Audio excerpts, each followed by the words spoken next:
Look at this. Our home and family garden expert Shirley Bovshow is here with another great living DIY projects. These arrangements are made from Palm Fronds that she picked up on the street. You guys. Yes. I know this is just stuff you found. Yeah.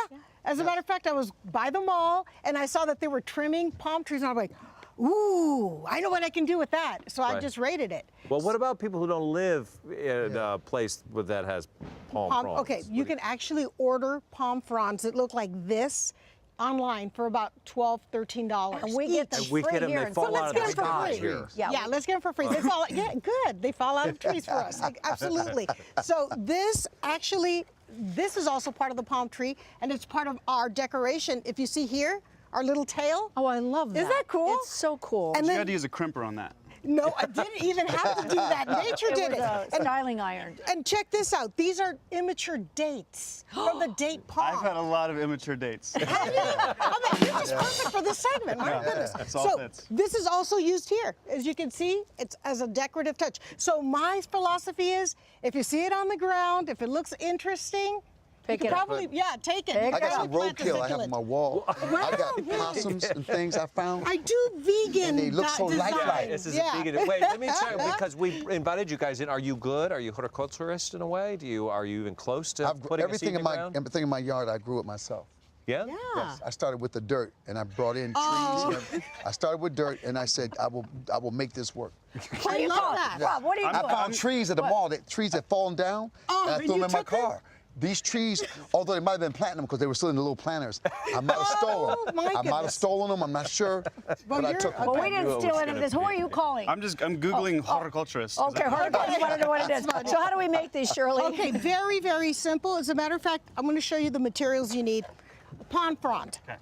Get yourself some sphagnum moss. Sphagnum. I love that Sphagnum word. moss. That too? This is Nope. chicken wire, but this is plastic, so it doesn't hurt.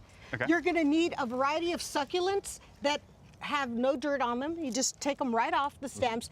And then when we prepare our planter, we're going to use some paint. Just get outdoor grade paint in your favorite color, and some shellac. And this is polyurethane. And one of my best alternatives to sandpaper is a copper household pot scrubber. And I'm going to show you exactly how I prepared this planter, this frond. So first thing, took out my dandy old little copper scrubber, and instead of, look how good that works, instead of sandpaper, and it just comes right off. That's just residue that's been on your fronds for years. So now that it's nice and clean, wipe it off. Next comes your favorite color, and I like to use colors that complement the succulents. And some of the succulents we have here have maroon, so you just do 1 or 2 coats. Just like that, very simple. What kind of paint again is that? That's just crafting paint, okay. outdoor grade. And then I put a coat of shellac, of polyurethane. That kind of gives it a little bit of waterproofing. And remember, the succulents that we're planting here are not ever going to be doused in water. They're just misted. Okay. So this is perfect. All right. What's the next step, Shirley? Okay, here we go. Let me put these down here.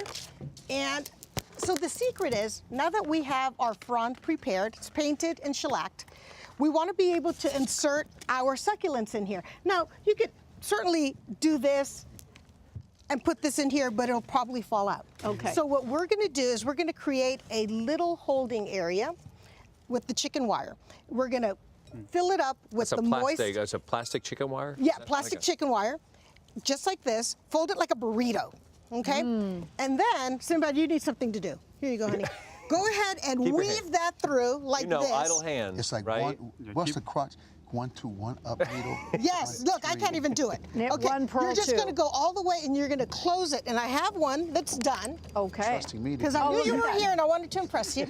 Okay, so look, now our burrito is done. It's completely enclosed. You put it right on in here. Could not be easier. And then, Christina, you want to select some nice cuttings of succulents? I love this because of Isn't the that pretty? color. Look at it matches Isn't the that color. gorgeous? How do Look we at get that. this guy to stand up, Shirley? Well, you know, even in our display, you see that I prop them with different creative things. You can use either some driftwood, or I you can found use driftwood that looks like that in my yard. Isn't It was that cool? fabulous. You can use it. See, look, you just poke it right through, just like this. I don't know if you would answer this, but what makes, obviously here we have a choice of fronds if we find them on the ground. What should we look for in a good frond? In a frond? Well, you know what? It can Loyalty, have compassion. Yes, absolute fronds should be that. You just want to find a nice shape that you could probably tuck in plants like we're doing right now. Would you like to stick it there in a frond? Yeah, go ahead right here. Frond? You want to use something pointy just to make a hole in there. Okay. And something that I want you guys to notice is that there is no soil. And that's why succulents are so easy to use and to make creative things Which brings from. up the question, how do you water and how often do you water these? Let's see. Sinbad, how are you doing? Are you still trying to Are make you your still burrito? doing? Oh, I kept him busy. I'm trying. Okay. So you I've never seen secure him so these quiet. guys. I don't sew. Look, there's another step after this. I take some wire. Yes. And then I secure them so that they don't fall down. But this is the way you keep them watered, just like That's this. it? That is it. You just wet the sphagnum moss. And that's why I always say, if you want to get creative, use succulents. Because really, you can put them in anything. And I love the one that you made for me. It's just Isn't that beautiful. pretty? Thank you. How long does this last? Is this one of those things? Well, Does the frond eventually? Yeah, as the frond decomposes, probably in a year or two. Oh, Unless that long. if it's outside. If it's inside, it could last a lot longer, maybe a couple, 2-3 years. So you got about 2 years yet to I have finish 2 that. years. I got a long time. If you take good care of your fronds, they will take care of you. I love that. Perfect. I love this, Shirley. it wrapped up. Look at there. He's got a burrito. Done it. He's done it. All right. He needs Excellent. like Look at you. get some sour For cream more- down here and some salsa. For more details, visit our Pinterest page, and also EdenMaker.com, and follow Shirley on Twitter at EdenMaker. Thank you guys for being here. Next up, our family is going to answer your Facebook questions when we come back.